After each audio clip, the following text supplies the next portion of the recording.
Katchatheevu Islands were given up by India during Indira Gandhi's regime without appropriate contestation. The impact of that ill-conceived decision is still impacting the lives of fishermen of the region. Interestingly enough, this was not the first or the only territorial blunder of the Congress.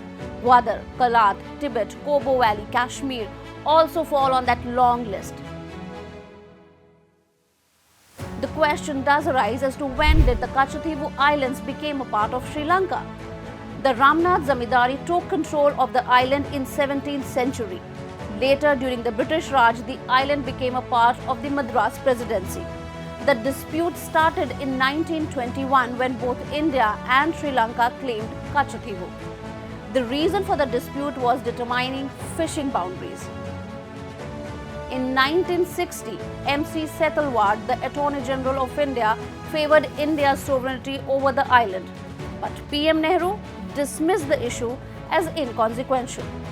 And finally, in 1974, the Indira Gandhi regime secretly, I repeat, secretly passed the control of the island to the Sri Lankans. And this must come as no surprise that the deal happened during the emergency. M. Karunanidhi was the Chief Minister of Tamil Nadu in 1974. The decision to hand over Katchatheevu was conveyed to him by Keval Singh, who was then the Foreign Secretary.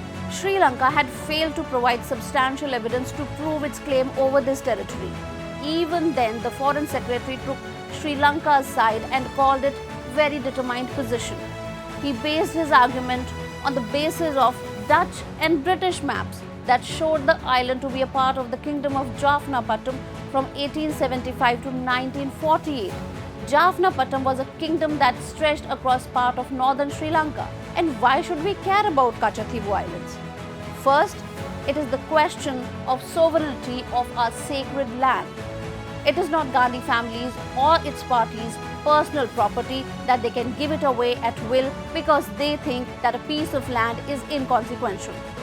And on inconsequentiality, the handing over of the island to Sri Lanka still has its loud echoes reverberating to the lives of fishermen of Tamil Nadu today.